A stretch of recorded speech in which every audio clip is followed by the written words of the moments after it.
Hello and welcome to this strange world of Syrax and Flirax.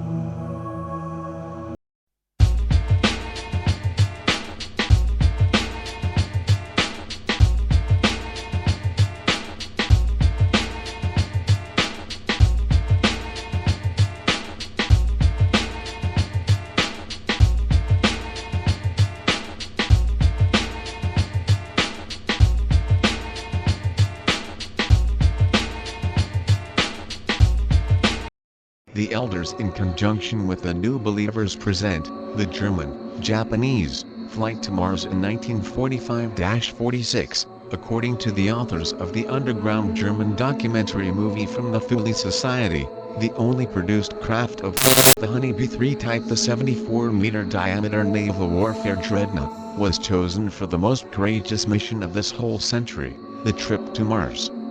The craft was of saucer shape, had the bigger Andromeda tachyon drives, and was armed with 4 triple-gun turrets of large naval caliber, 3 inverted upside down and attached to the underside of the craft, and the 4th on top of the crew compartments. A volunteer suicide crew of Germans and Japanese was chosen, because everybody knew that this journey was a one-way.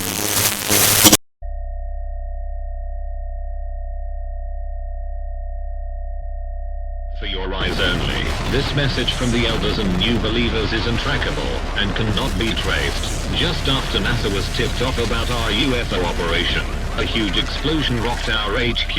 Luckily no one was hurt, and all our data is stored on a secret encrypted external server. NASA has declined to make any comment on this issue.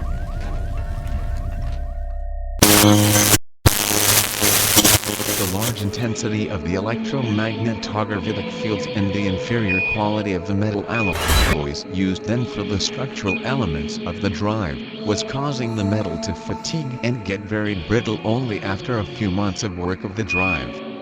The flight to Mars departed from Germany 1 month before the war ended, in April 1945.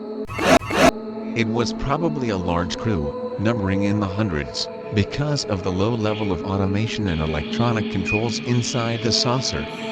Most of the systems of the craft had to be operated like these on the U-boat of that time, manually.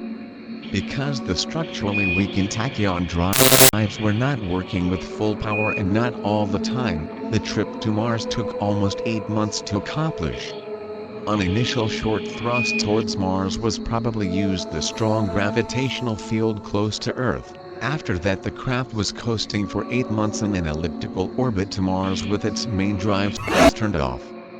Later trips to Mars by the joint Soviet-American craft in 1952 and by the Vatican craft of the Marconi project from Argentina in 1956 reached Mars in only 2 to 3 days, because their drives were working during the whole flight, accelerating in the first half and decelerating in the second. Smaller color converters were probably used to power the systems and life support equipment on board. I do not have any information at the present time about any artificial gravity capability on board the craft, but that could have been easily done with the large anti-gravity drives of the ship. After a heavy, almost crashing landing, the saucer slammed to a stop, damaging irreparably its drives, but saving the crew. That happened in the middle of January 1946. The crash landing on Mars was not only due to the crippled tachyon drives of the craft, it was also due to the smaller gravitational field of Mars generating less power for the tachyon drives.